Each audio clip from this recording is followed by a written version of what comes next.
Começar o nosso estudo da confissão de fé,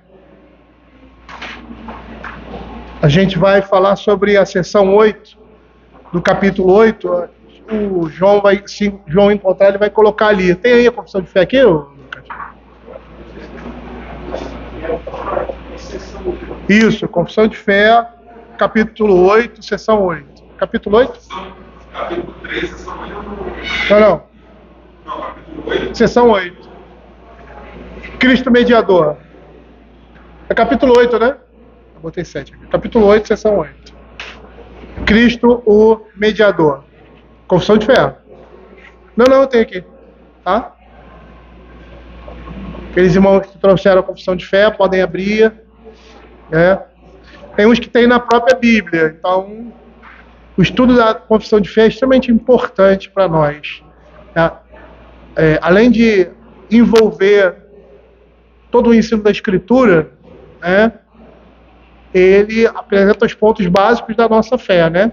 Então, a nossa igreja, a igreja presbiteriana, tem como símbolo de fé a confissão de fé de Westminster e os catecismos também, né? O breve e o catecismo maior. Então, vamos começar com uma oração, né? E aí nós vamos desenvolver aí o capítulo 8. Vamos orar. Senhor, queremos te agradecer, ó Pai, nesse momento, pela tua palavra, pelo ensino dela. Te pedimos ao Senhor, que o Senhor esteja cada dia mais confirmando as tuas verdades no nosso coração, através da tua palavra e pelo teu Espírito, Senhor Deus, e que nesse momento agora, o Senhor esteja nos dando, Senhor Deus, entendimento, sabedoria, inteligência, para compreendermos a tua palavra e termos ela em nosso coração. É o que nós pedimos, ó Pai, em nome de Jesus. Amém. Bom, o capítulo 8 fala sobre Cristo mediador. E a seção 8, que é a última seção desse capítulo, diz assim: Cristo, com toda certeza e de forma eficaz, aplica e comunica a salvação a todos aqueles para quem adquiriu. Isto ele consegue fazendo intercessão por eles, revelando-lhes na palavra e pela palavra os mistérios da salvação, persuadindo-os eficazmente pelo seu Espírito a crer e a obedecer, governando os corações deles pela sua palavra e pelo seu Espírito, subjugando todos os seus inimigos por meio de sua potência e sabedoria, da maneira e pelos meios mais condizentes com a sua admirável e inescrutável dispensação. Então, nessa sessão, nessa sessão nós temos Cristo, na qualidade de rei medianeiro, aplicando a redenção que ele mesmo efetuou como sacerdote aos escolhidos pelo Pai. Então, nessa primeira afirmação, Cristo, com toda certeza e de forma eficaz, aplica e comunica a salvação a todos aqueles para quem ele adquiriu. Nós temos esboçado aí, isso vai ser desenvolvido mais adiante, a vocação eficaz, a doutrina da vocação eficaz. Ou seja, a doutrina da vocação eficaz diz que Deus, ele age de forma eficaz no coração do homem, de forma que ele não tem como resistir.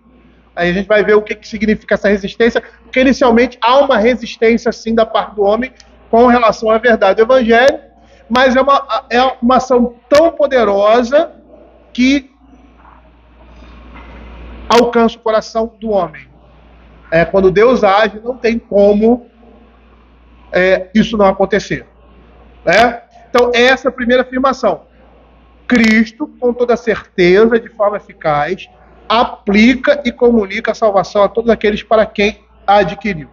E aí nós temos dois textos, e eu gostaria que os irmãos abrissem, João capítulo 6, verso 36 e 39. Então aqui, o que ele está dizendo? O que a nossa confissão está dizendo? Implicitamente é que por meio do sacrifício de Cristo, ele aplica de forma eficaz e comunica a salvação a todos aqueles para quem ele adquiriu. Então, o sacrifício na cruz de Cristo é que possibilita isso, essa obra no coração do homem. Então, João capítulo 36, capítulo 6, verso 36 e 39, diz assim: todo aquele que o Pai me dá, esse virá a mim. Ou seja, esse me dá aí é a eleição. Deus elegeu. Esse virá a mim aí seria a ação do Espírito Santo iluminando o coração do homem, que o Pai deu. E o que vem a mim, de modo nenhum lançarei fora. A certeza e a perseverança na nossa fé, ou seja, da sua salvação. E a vontade que me enviou é esta, que nenhum eu perca de todos os que me deu. Pelo contrário, eu o ressuscitarei no último dia. Então percebam aqui que Cristo ele está afirmando que a salvação que ele proporciona, ela é efetiva. Não existe aí uma possibilidade disso não acontecer. Agindo Deus, quem o impedirá? Essa é a ideia. Abra João capítulo 10, verso 16. Então aqui, depois de todo esse trajeto, da seção 8, nós chegamos aqui na aplicação eficaz, ou seja, ela é efetiva do sacrifício da cruz de Cristo na vida do homem. Então, por meio da obra de Cristo, ele aplica a determinadas pessoas, ou seja, a quem o Pai elegeu. Aí ele diz assim: eu tenho outras ovelhas, não deixa aprisco, a mim me convém conduzi-las. E ele faz isso, a gente vai ver que isso aí vai estar no decorrer da argumentação, ou seja, da afirmação da confissão de fé. A mim me convém conduzi-las. Eles são conduzidos pela palavra e pelo Espírito. Eles ouvirão a minha voz, que é a pregação e o ensino da palavra. Então haverá um rebanho e um pastor. É interessante porque a afirmação diz que Deus aplica de forma efetiva a salvação àqueles a quem o Senhor elegeu, a quem o Senhor adquiriu. E aqui a nossa confissão de fé, ela está mostrando como isso se dá. Quais são os meios que o Senhor utiliza para ele aplicar essa salvação e comunicá-la a partir do sacrifício. É o sacrifício de Cristo que permite essa ação, que possibilita essa ação. Por isso que Cristo é o mediador. Então, essa aplicação e comunicação se dá por causa da obediência de Cristo ao sacrifício. O texto aqui não diz isso porque os anteriores já disseram. Aí é uma continuidade. Mas foi por meio da vida de Cristo, ou seja, da obediência dele. Ele assume o nosso lugar e ele é obediente a Deus em tudo, de conformidade com a lei, e se oferece como sacrifício pelos nossos pecados. Então Cristo cumpre toda a lei no nosso lugar, se oferecendo como um sacrifício vicário, ou seja, substitutivo diante de Deus. E é isso que torna efetiva a nossa salvação. É por isso que a certeza dessa aplicação eficaz para a salvação daqueles que foram eleitos. Por quê? Porque Cristo é o sacrifício perfeito. E ele perfeitamente obedeceu à lei de Deus no nosso lugar. Existem algumas confissões de fé que falam sobre isso. Eu gostaria de citar duas, que é a confissão de fé escocesa, feita por John Knox, e a confissão de fé de Westminster, que é a nossa confissão. Nessa confissão, ele vai falar sobre Cristo como mediador, mas ele fala de uma forma geral que ele tanto pega a depravação total, como chega aí na questão da graça eficaz. É interessante porque quando a gente fala sobre esse assunto, não tem como falar num assunto sem não citar o outro, porque essas coisas estão extremamente ligadas, Não tem como falar em vocação eficaz se a gente não fala sobre depravação total, sobre eleição, sobre a ação do Espírito Santo, da vida a vocação eficaz, na vida do eleito. Então veja aí o que a confissão de fé escocesa diz sobre a graça eficaz e a aplicação irresistível da graça de Deus na vida dos eleitos. É isso que está em jogo aqui. Por natureza, somos mortos, cegos e perversos, de maneira que nem sequer sentimos quando somos aguilhoados, nem vemos a luz quando brilha, nem podemos assentir a vontade de Deus quando ela se revela. Isso é a depravação total. Se o Espírito de nosso Senhor não vivificar o que está morto, não remover as trevas de nossas mentes e não dobrar a rebelião dos nossos corações à obediência à sua bendita vontade, essa é a vocação eficaz. Quando o Espírito Santo age, com o propósito de salvar, ele salva. Não há como não acontecer isso. Quando ele tem a disposição, quando o Senhor tem a vontade de salvar, ele salva.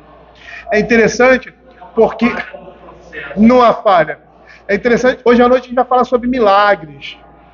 Antes de a gente entrar nos versos 40 a 45. E é muito interessante porque a lepra no Velho Testamento é uma metáfora, vamos dizer assim, do pecado. E aí o enfermo chega para o Senhor, o leproso chega para o Senhor: se tu quiseres, pode purificar-nos. Aí ele diz assim: quero ficar limpo. Não há como haver uma resistência contra Deus quando ele decide fazer aquilo. Ele decide salvar, ele vai salvar. Não adianta, o mundo pode cair abaixo. Isso vai acontecer. É isso que nós estamos vendo aqui. Dessa forma, assim como confessamos que Deus o Pai nos criou quando ainda não existíamos, assim como o seu Filho, nosso Senhor Jesus Cristo, nos redimiu quando éramos seus inimigos, assim também confessamos que o Espírito Santo nos santificou e regenerou. Isso é a graça eficaz, Graça, vocação eficaz, sem qualquer respeito a qualquer mérito nosso, seja anterior, posterior à nossa regeneração. Para deixar isso mais claro, como de boa vontade, renunciamos a qualquer honra e glória pela nossa própria criação e redenção. Assim também o fazemos pela nossa regeneração e santificação, pois por nós mesmos nada de bom somos capazes de pensar, mas só aquele que em nós começou a boa obra nos faz continuar nela para o louvor e glória de sua graça imediata. No próximo capítulo a gente vai estudar sobre livre-arbítrio. Às vezes a gente não consegue entender quando nós falamos assim, depravação total. O homem não consegue fazer nenhum bem. Quando a gente diz isso, a gente está dizendo que o homem não consegue fazer nenhum bem que agrade ou que mova o coração de Deus para ele. Nenhum bem espiritual. Porque bem o homem faz. Os espíritas fazem o bem. Então eles têm isso como a base da sua doutrina. Mas essa atitude deles é uma atitude pecaminosa. Eles fazem o bem, mas a atitude deles é pecaminosa. Por quê? Porque a origem, o fundamento está no pecado. Justificação pelas obras. Então, eles acham que fazendo o bem...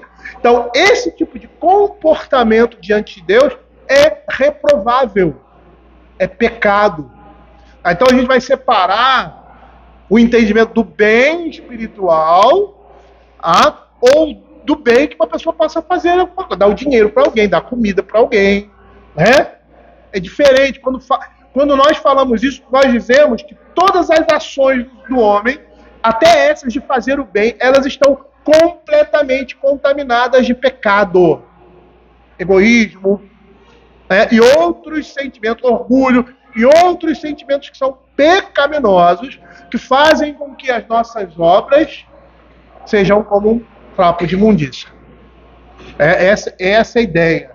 Porque às vezes a gente, mas depravação total, o homem é depravado e tal, aí pensa logo em moralidade. Também, Mas nem todos chegam à imoralidade. Existem pessoas que são moralmente corretas, mas que estão no inferno. Por quê? Porque não lançaram a sua confiança em Cristo. Não estão em Cristo. Não foram alcançadas pela graça de Deus e se tornaram o quê? Filhos eleitos de Deus.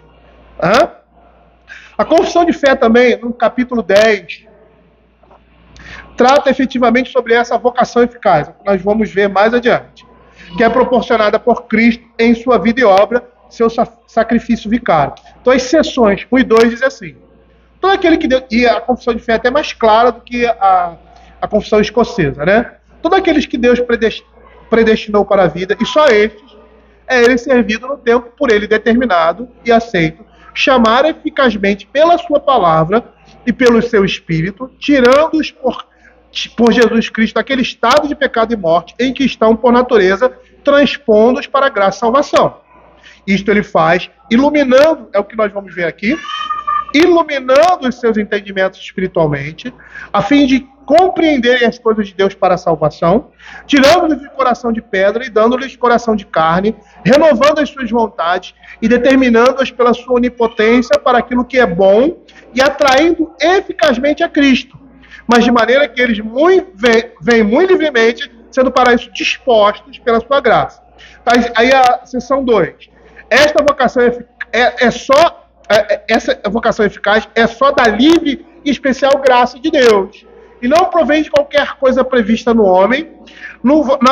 Na vocação, o homem é inteiramente passivo, até que vivificado e renovado pelo Espírito Santo, fica habilitado a corresponder a ela e a receber a graça nela oferecida e comunicada.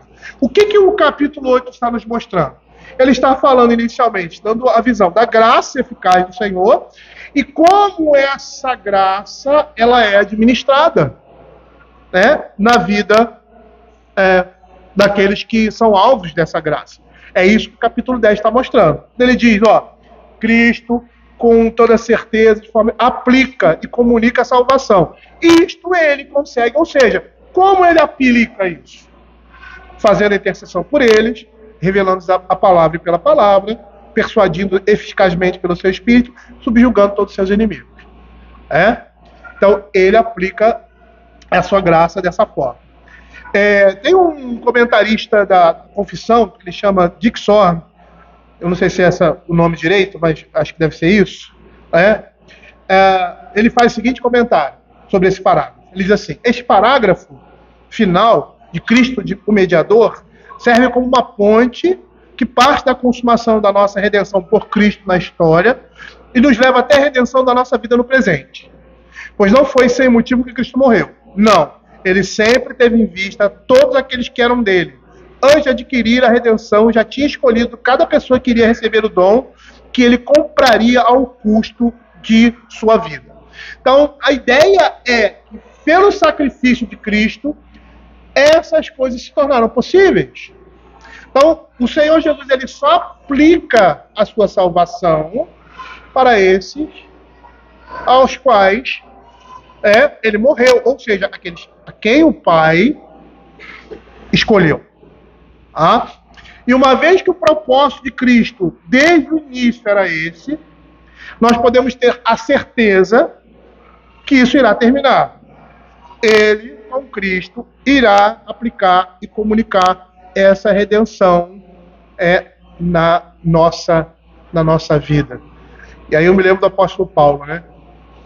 Aquele que começou boa obra em vós. Então essa obra da redenção está sendo aplicada em nós, por meio da intercessão do Senhor Jesus, por meio da palavra, pelo Espírito, convencimento do Espírito Santo, e ele subjugando os nossos inimigos. Mas antes da gente passar para esses pontos, seria importante, eu já citei, lembrar a primeira parte de João capítulo 6, verso 37. Quando ele diz assim: todo que o Pai me dá, esse virá a mim. E o que vem a mim, de modo nenhum, lançarei fora. Jesus, ele pode dizer isso com eficácia e certeza, que ele aplica a sua salvação. Por quê? Porque o Pai deu. É Deus quem conduziu. É Deus quem conduziu. E aqui, em João capítulo 6, ele está nos informando que ele entregou a sua vida para o bem do mundo, né? Não num sentido abstrato, mas num sentido objetivo. Ou seja, ele entregou a sua vida por determinadas ovelhas. O arminianismo diz que Deus possibilitou a salvação de algumas pessoas. Ele não possibilitou. Ele determinou. Ele objetivou. Ele tornou possível. Tornou certo a salvação desses a quem o Senhor escolheu. Tá? E aí você pode ver muito bem isso em João capítulo 17, verso 9. Muito claro. Na oração sacerdotal, que é uma oração em que o Senhor assume ali a função de sacerdote, né? O sacerdote, ele fazia o quê? Ele intercedia pelo povo. Então, por isso que é a oração sacerdotal. E aí oferecia o sacrifício. Olha o que diz. É por ele que eu rogo. Não rogo pelo mundo. É por eles que eu... Quem? Para os eleitos. Mas por aqueles que Deus me deixa, que são teus. Perceba que ele está dizendo, eu não estou rogando pelo mundo. Eu estou rogando, a minha oração, a minha intercessão, meu sacrifício é por aqueles que são seus. Não é pelo mundo. Então está muito claro aqui. Tá? E ele sabe que essas ovelhas vão ouvir a sua voz e responder ao seu chamado. Por quê? Porque é um chamado irresistível. É Deus quem conduziu, a obra é divina, é por isso que não há como, como se diz, como haver retrocesso.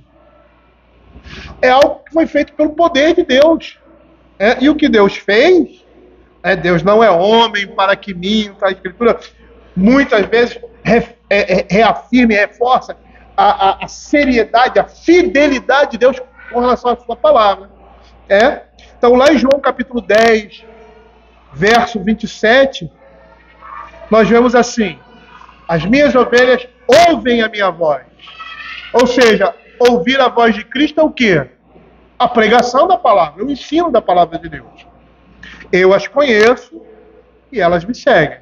Os puritanos diziam que os servos do Senhor têm duas marcas, as ovelhas de Cristo, os ouvidos e os pés, porque ouvem e seguem. E por que ele diz isso? Porque ele vai assegurar que eles vão ouvir a sua voz. Ouvir no sentido de atender. E isso só é possível pela obra que ele já iniciou na cruz.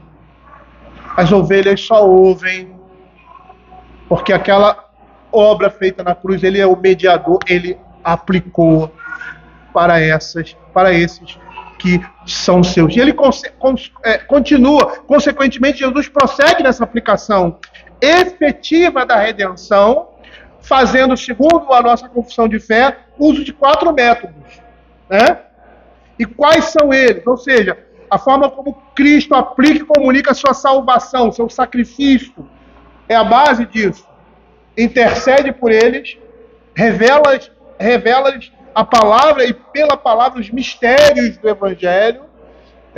Então, mistérios aqui, a palavra mistério, no contexto bíblico, é algo que estava oculto e agora foi revelado. Persuadindo, ou seja, o convencimento do Espírito Santo, que é um conhecimento eficaz para que o homem creia e obedeça, governando a partir daí os seus corações pela mesma palavra e pelo seu Espírito. E por último, subjugando todos os inimigos por meio da sua onipotência e sabedoria, por meios condizentes com a sua admirável e inescrutável dispensação. Ou seja, Cristo aplica a obra da sua salvação e os meios que ele se utiliza são esses.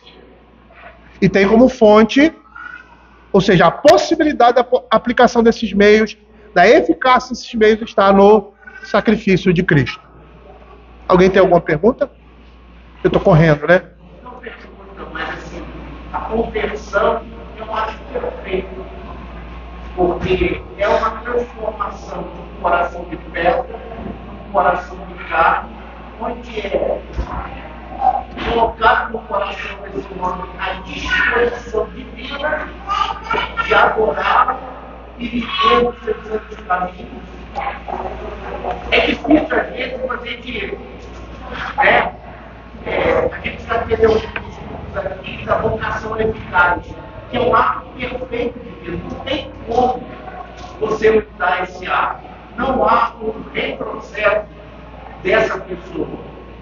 ela só caminha em santificação, ainda que lutando contra os seus pecados, lutando diante de Deus, né, através do seu Espírito Santo, auxiliando. Você viu aí, essa foi a confissão belga, Escocesa, disse no final que o versículo que você até mencionou, que aquilo que Deus começou em nós, Filipenses. Ele vai continuar, mas é Ele mesmo que nos leva a esse caminho. Não tem nenhuma ação nossa. Na santificação tem, na salvação não. Mas assim, é Ele que nos conduz a esse caminho. Pela sua obra, pelo seu Espírito, Ele faz isso. Então, a gente diz que a salvação ela é uma ação monergística, ou seja, de uma força só. E a santificação é sinérgica. Ou seja, é Deus e o homem. Mas a sustentação é Deus. Isso.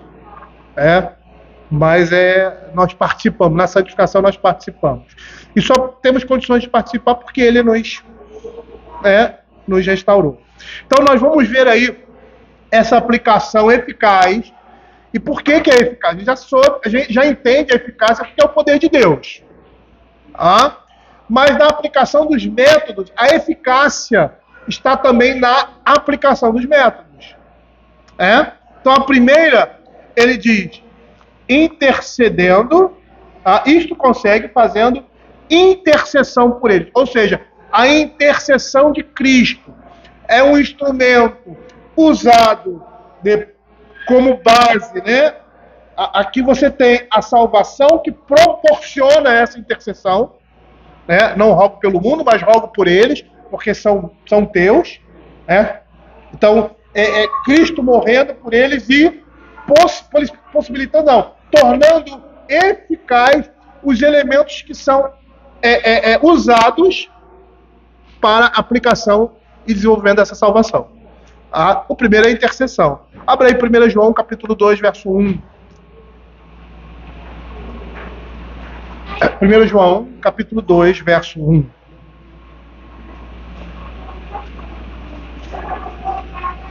Diz assim a palavra do Senhor. Filhinhos meus, essas coisas vos escrevo para que não pequeis. Se todavia alguém pecar, temos advogado junto, ou seja, à destra de Deus. Advogado junto ao Pai, Jesus Cristo, o justo. 1 João, capítulo 2, verso 1. É interessante essa expressão que é usada aqui no original. Eu acho que é Paráclito, se eu não me engano. Mas a ideia aqui do advogado é aquele que intercede por alguém. O intercessor é aquele que pede por alguém.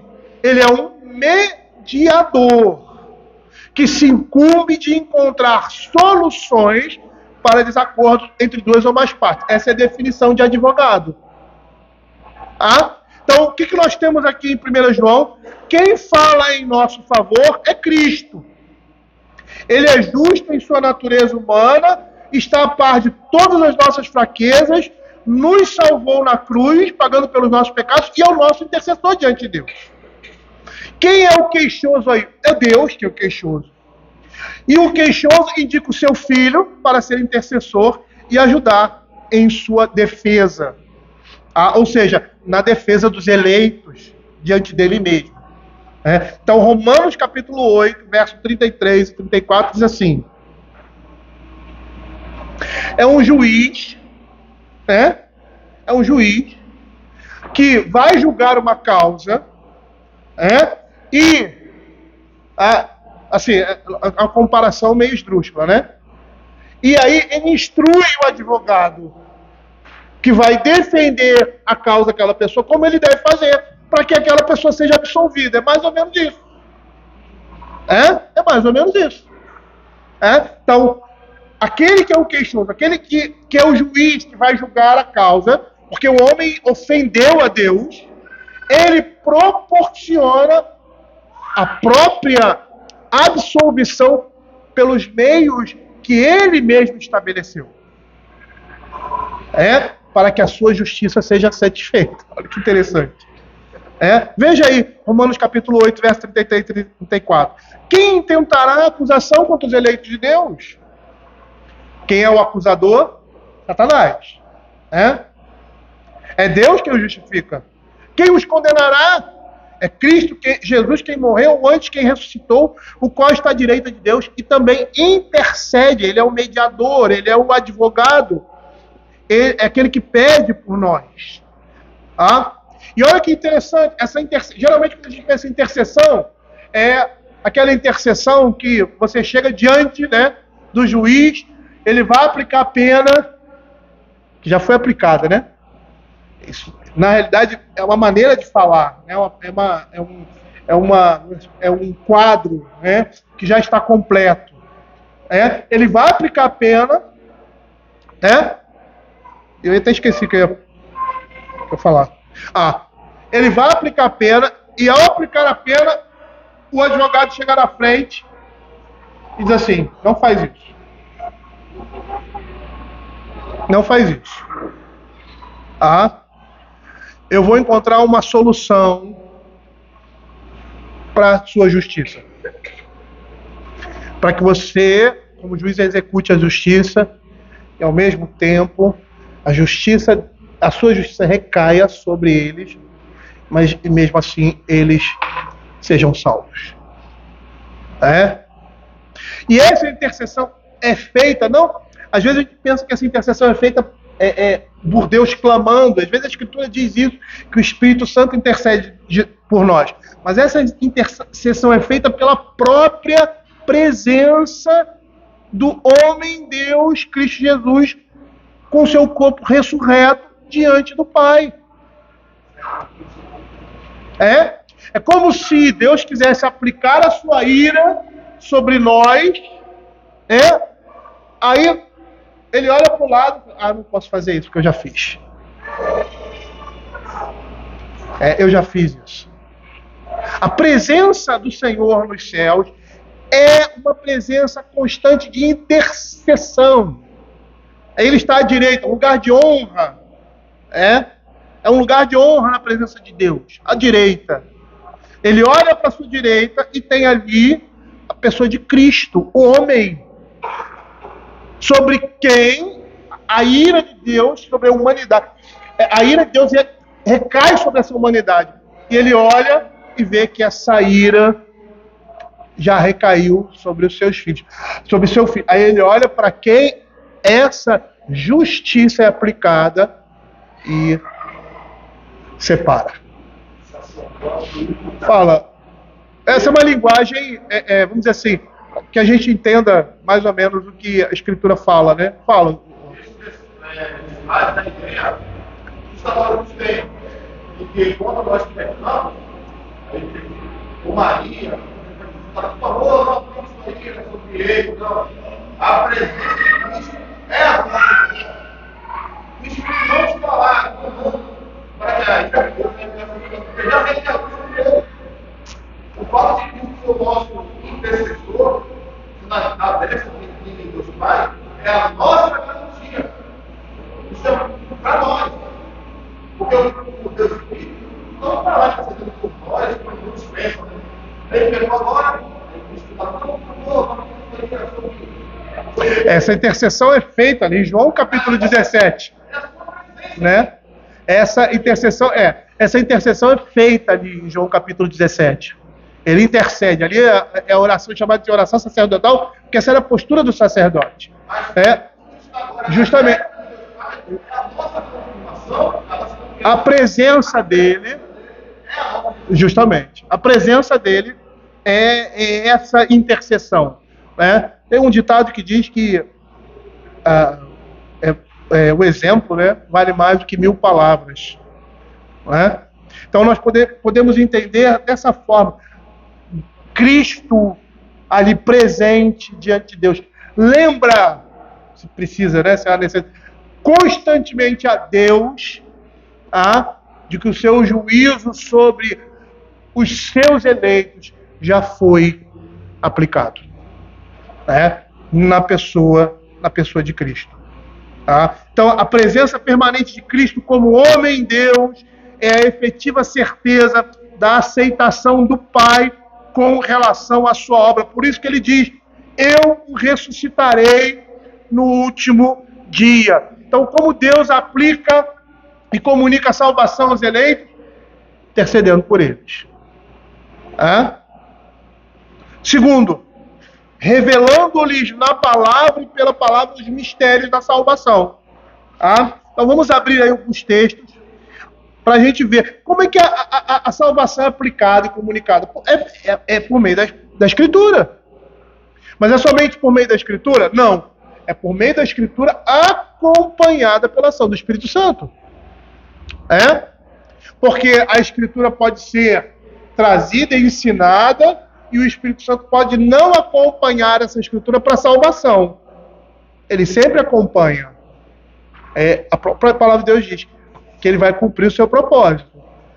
Mas acompanha de que sentido? De forma salvífica ou de forma que torna os homens condenáveis na presença de Deus? Então existem essas duas formas. O homem, quando ouve a palavra de Deus, ele entende a palavra, ele é inteligente, ele não é ele é inteligente, ele entende. E vê que aquilo ali está condenando ele com seus pecados, mas ele não dá importância para isso. Esse não dar importância é a demonstração de que o Espírito Santo não agiu no coração daquele homem para salvá-lo. Eu estou falando a grosso modo. Por quê? Porque a ação do Espírito na vida das pessoas ela é paulatina, né? O Espírito Santo vai aos poucos falando ao coração do homem, você vai pregando, você vai ensinando, você vai falando, e aos poucos aquelas coisas vão, se ele for uma pessoa eleita, aquelas coisas estão fazendo ali efeito na vida dele, e num determinado momento, todas aquelas coisas vêm à tona. É quando o Espírito Santo age de forma irresistível na vida do homem. Vamos lá, João capítulo 15, verso 15. Mesmo que a Escritura vai dizer.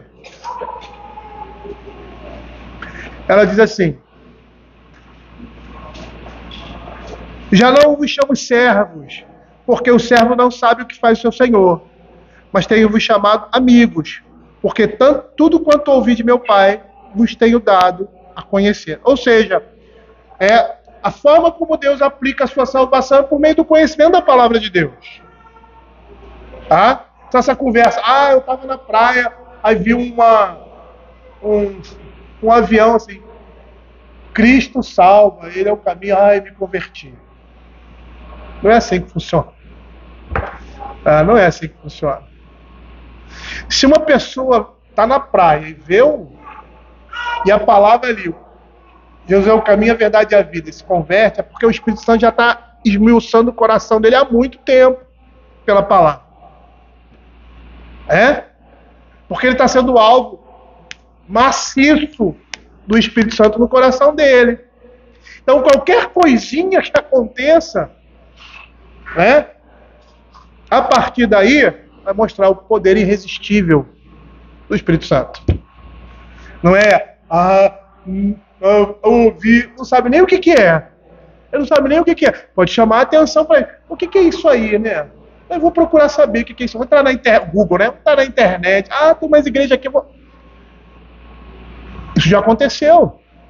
Já aconteceu. Eu lembro de um testemunho de um pastor que veio conhecer a fé reformada por meio de uma revistinha que estava jogada no lixo.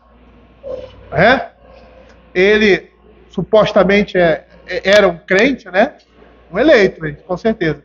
Mas ele estava numa igreja aqui, uma igreja doida, né? E tal. E aí, o que é isso aí? Começou a ler. Ele começou a ler e falei, se tudo isso aqui é verdade, eu estou redondamente enganado. E aí foi buscar o que aquilo significava. E abraçou a fé cristã verdadeira. Isso é demonstração do poder de Deus. E é engraçado porque aquilo que serve de demonstração do poder de Deus, nós invertemos e demonstramos o completamente contrário. Quando dizemos, o avião passou e tinha uma palavra ali, a pessoa se converteu. Isso é diminuir o que realmente a conversão representa e o que o poder de Deus faz por meio da sua palavra. Você levantou a mão aí, Vanderlei? Nós vivemos uma história de alguém que se converteu por causa da música. Mas essa mesma pessoa, ela ficou de maneira que ela estava sendo cercada de uma maneira sem rosa, viveu sua vida promissa no olho dos caminhos. E essa música foi um castigo para livrar do verdadeiro caminho. Ou seja, por uma pessoa que desconhecia, totalmente, não é educado. Só se É o caso do. Era o caso do ladrão da cruz, né? O ladrão da cruz. Você vê o cara sujo do nada, um bandido. Né? Assim, na história ali dos evangelhos, você não vê em lugar nenhum, ele aparece, ele cai de paraquedas assim. Mas era um homem que tinha ouvido a palavra de Deus. Ele diz, esse homem não fez nada, nós estamos aqui por causa dos nossos pecados. É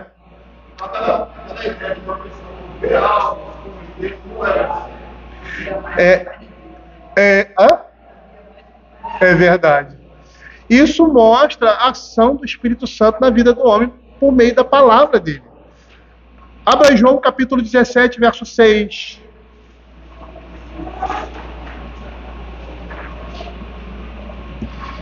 Veja o que diz aí. Manifestei o teu nome aos homens que me deste do mundo. Eram teus, tu nos confiaste.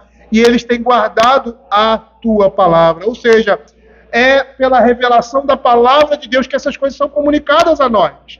Abra Gálatas, capítulo 1, verso 11 e 12.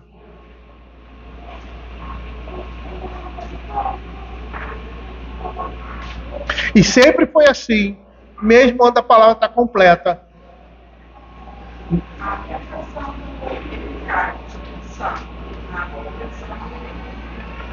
Quando ele não é ele, né? É o Espírito Santo também, para ele não ter. Não, o Espírito Santo não é que ele não age para não crer. Na realidade, o Espírito Santo age para crer.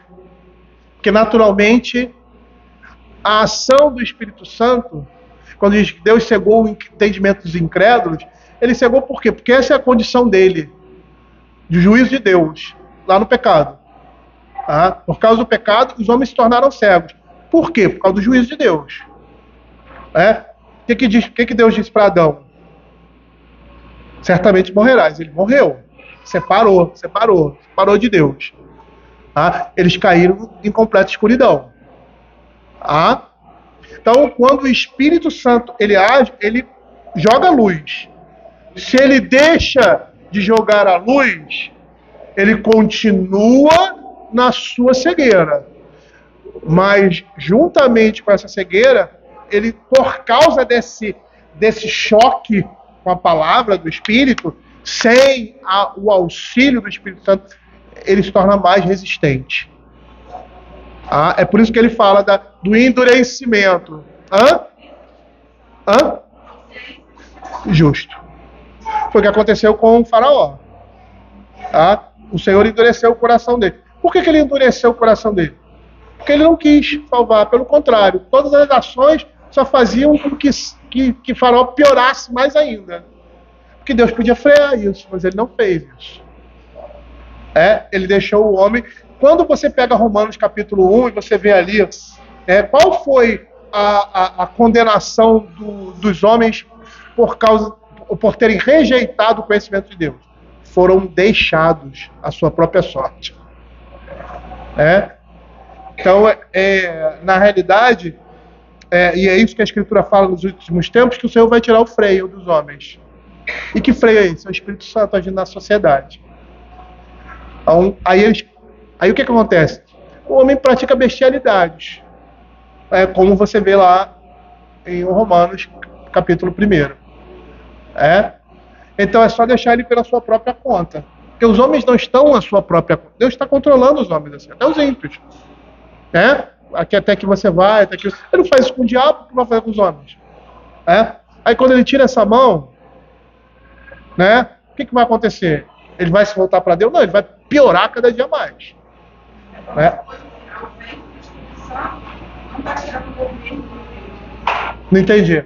A ausência do Espírito Santo na vida desse ímpio não quer dizer que Deus não está no controle da vida dele. Pelo contrário, porque ele está. Deixando ele a fazer. Justamente, porque ele está. Né? É por isso. Gálatas capítulo 1, verso 11 e 12. Diz assim: Faço-vos, porém, saber, irmãos, que o evangelho por mim anunciado não é segundo o homem, porque eu não recebi nem aprendi de homem algum, mas mediante revelação de Cristo. Ou seja, sempre em todos os tempos, a maneira de Deus aplicar a sua salvação e comunicá-la aos homens era por meio da palavra, mesmo quando a palavra ainda não estava completa. E como é que isso vinha? Visões, revelações, tá? Por meio dos profetas. Nossos pais, profetas, Hebreus capítulo 1. Hoje, vem pelo mesmo instrumento. E que instrumento é esse? Pela revelação de Deus aos homens. E que revelação é essa? A Escritura, que já está formada. Mas é a revelação dos mistérios de Deus. Efésios capítulo 1, versos de 7 a 9. Veja o que a Escritura vai dizer.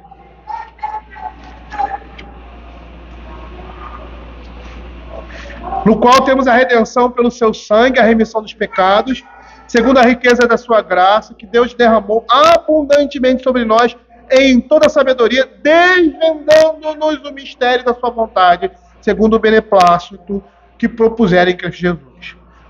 O fato que nós podemos concluir daí é que a revelação dos mistérios de Cristo é um sinal do amor de Deus para aqueles que foram eleitos. É a maneira como Deus aplica a sua salvação e comunica essa sua salvação. É o que vai dizer João capítulo 15, quando ele diz que 15, verso 13 e 14, assim: ninguém tem maior amor do que este, dar a própria vida em favor de seus amigos. Já não vos chamo servos, porque o servo não sabe o que faz seu senhor, mas tenho chamado amigos, porque tudo quanto ouvi de meu Pai vos tenho dado a conhecer. Ele é nosso amigo porque ele nos amou, né? Porque ele deu a sua vida por nós.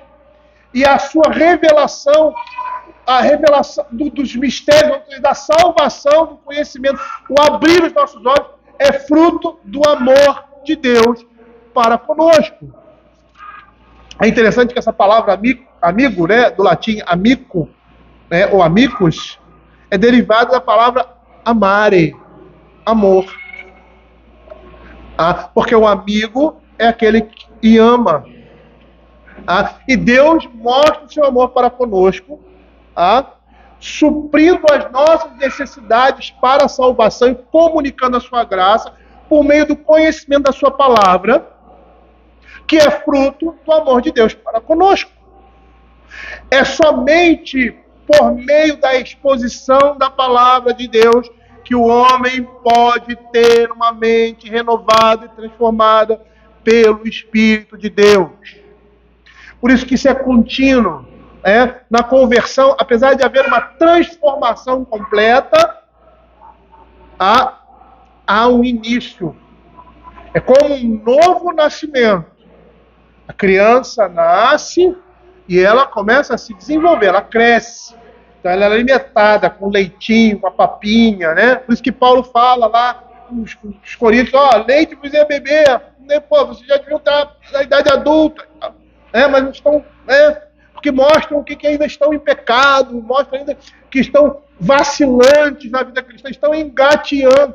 A conversão é assim, é uma transformação, ele passa de uma natureza a outra, mas agora é o início de uma caminhada, ele vai crescer, ele precisa amadurecer. Isso é a santificação que vai fazer na vida do crente. Efésios capítulo 2, os versos 4 a 7, ele fala da mesma verdade, do amor de Deus para conosco, sendo demonstrado pelo quê? Pelo seu sacrifício por nós. Ele diz assim: mas Deus, sendo rico em misericórdia, por causa do grande amor que nos amou, e estando nós mortos em nossos delitos, nos deu vida juntamente com Cristo. Pela graça sois salvos, e juntamente com ele nos ressuscitou e nos fez assentar nos lugares celestiais em Cristo, para mostrar nos séculos vindouros a suprema riqueza da sua graça em bondade para conosco, em Cristo Jesus. Cristo demonstra o seu amor para conosco porque ele morre em nosso favor. Mas esse amor continua a ser demonstrado também quando ele está desvendando, ou seja, fazendo com que nós estejamos crescendo nos mistérios da salvação, ou seja, na palavra de Deus. E é isso que o escritor de Efésios, o apóstolo Paulo, no capítulo 1, versos 7 a 9, vai dizer. Ele diz assim: no qual temos a redenção pelo seu sangue, a remissão dos pecados, segundo a riqueza da sua graça, que Deus derramou abundantemente sobre nós, em toda sabedoria e prudência, desvendando-nos o mistério da sua vontade, segundo o seu beneplácito que propusera em Cristo. Ou seja, Deus é tão bom que ele nos deu o seu Filho, e em Cristo ele nos dá todas as coisas. Ele revela a sua vontade a nós. Ele mostra o caminho da salvação que foi proporcionado, foi possibilitado eficazmente com o sacrifício do Senhor Jesus. E aí, um autor falando sobre isso, eu acho que é o Dick Sorr, né? Fazendo um comentário a respeito disso, ele diz assim, depois que ele expõe essa e outras coisas, ele diz assim: de tantas formas somos indignos das dádivas dele e incapazes de ver as maravilhas desses dons. E mesmo assim, ele continua a interceder por nós e se revelar a nós. É a graça e a misericórdia de Deus para conosco, o seu povo. Bom, eu falei que ia terminar meio de 15, terminei, o Rodrigo terminou antes de mim. Na próxima semana a gente continua para fechar aí essas, Resumindo, Cristo comunica a sua salvação de forma eficaz, vou usar aqui a linguagem aplica e comunica a salvação de forma eficaz, de que forma? Intercedendo por eles e revelando a sua palavra. São os dois. Na próxima semana a gente estuda os outros dois elementos. Ok? E isso tudo possibilitado pela obra de Cristo na cruz para conosco. Vamos orar para nós encerrarmos.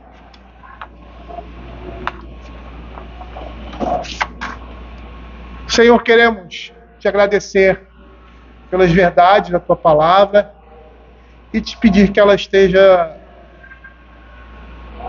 nos dando, Senhor Deus, segurança e fortaleza.